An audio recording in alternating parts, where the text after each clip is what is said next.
नमस्कार, मैं मुबारक शेख और आप देख रहे हैं मुंबई सहारा न्यूज। आप लोगों को सबक लेना पड़ेगा किस तरह से इसने मस्जिद है, किस तरह से गुरुद्वारा यहाँ पर बनाकर छोड़ दिए।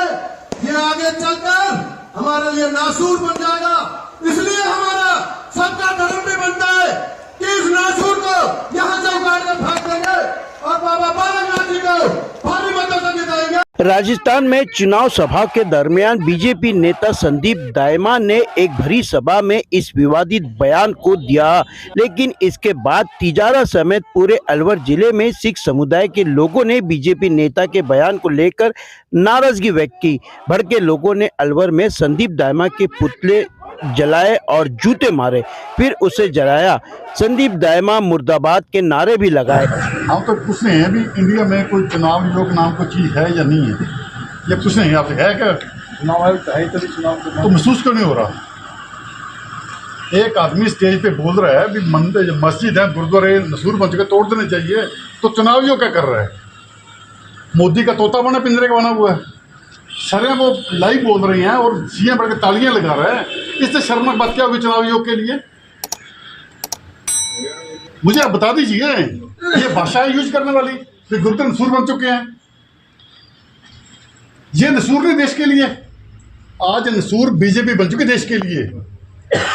संदीप दायमा जैसे लोग जो फिरकापरस्त लोग हैं वो नसूर बन चुके देश के लिए। दो स्टेज पे बोल रहे, शर्म आती है। योगी आदित्य बालकनाथ को ताड़ियां मार रहे हैं, जैसे खुसरे ताड़ियां लगाते हैं आकर। हम आपसे कहने आए हैं, आप उनकी टीम के मेंबर हो, कम से कम लोगों को एहसास कराओ भी सभी मोदी के तोते नहीं हैं। यहाँ जिंदा जीवीर लोग बैठे हैं, नौकरी आती चली जाती हैं, पर जो ऊपर नौकरी करोगे ना जाएगा, वो सारा दुनिया हिसाब वो मांगेगा आकर। तो किस तरह की भाषा प्रयोग कर रहे हो आकर? मंदिर हैं, सभी मत्था टेक नमस्कार करते हैं। हमारे एक देश में संस्कृति है सभी के मिलजुल रहने की आकर, और बीजेपी उस समय नफरत फैला रही है, सिर्फ वोटों के लिए देश को बांट रही है।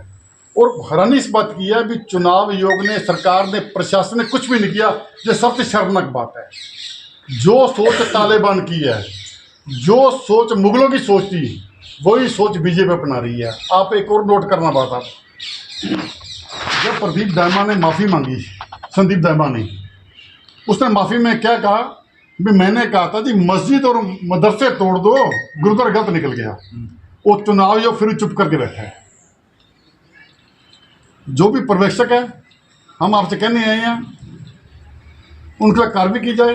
और गंगा हनुमानगढ़ हमारे ज़िले हैं, अगर यहाँ पर ऐसी कोई बात होगी, वो चुनाव आयोग चुप करके बैठा रहा, फिर हम इसी चुनाव आयोग को यहीं आकर बात करेंगे। आकर आप अधिकार को बोल देना, यहाँ पर हमें तोते नहीं चाहिए, हमें चाहिए प्रॉपर ड्यूटी करने वाले जो देश के लिए मरे और अपने सिद्धांत के लिए मरे। यहाँ कर बड़ा स्पष्ट बोलना जी। सिख समाज गए थे, वो कह के गए भी हमें तोते नहीं चाहिए मोदी के, हमें वो जो ईमानदार हो। अगर सिख को गलत है तो ठोक के बोलो गलत आकर, कोई भी गलत हो ठोक के बोलो। ये हम ज्ञापन की कापी देने आए हैं और पहुँचा दिए, और साथ में हमारा मैसेज क्लियर कर देते हैं। हम देश में एकता और अखंडता चाहते हैं, हम आपसी भाईचारा चाहते हैं। वोटों की आड़ में हमारा भाईचारा खत्म हो, नफरत पैदा हो, हम वो बात कभी नहीं चाहते। राजस्थान के तिजारा विधानसभा में विवादित बयान के बाद में संदीप दायमा को बीजेपी ने पार्टी से निष्कासित कर दिया। जी हां, पार्टी ने संदीप दायमा को पार्टी से बेदखल कर दिया। संदीप दायमा ने अपने बयान को लेकर माफी भी मांगी, सार्वजनिक तौर पर माफी मांगी, लेकिन उसका कोई असर नहीं हुआ। बीजेपी पार्टी ने उन्हें निष्कासित कर दिया। यानी ये समझ लो, अंधभक्त हो या कोई भी, अब किसी भी समाज या किसी भी धर्म के खिलाफ टिप्पणी करोगे तो इसका भुगतान तो भुगतना ही पड़ेगा। ब्यूरो रिपोर्ट के साथ मुबारक शेख, मुंबई सहारा न्यूज। सनातन धर्म की हमेशा रक्षा की हो, ऐसे सिख समाज के बारे में मैं कभी सोच भी नहीं सकता कि मैं ऐसी गलती कर भी सकता हूं। तो मैं पूरे सिख समाज से हाथ जोड़कर मैं क्षमा प्रार्थी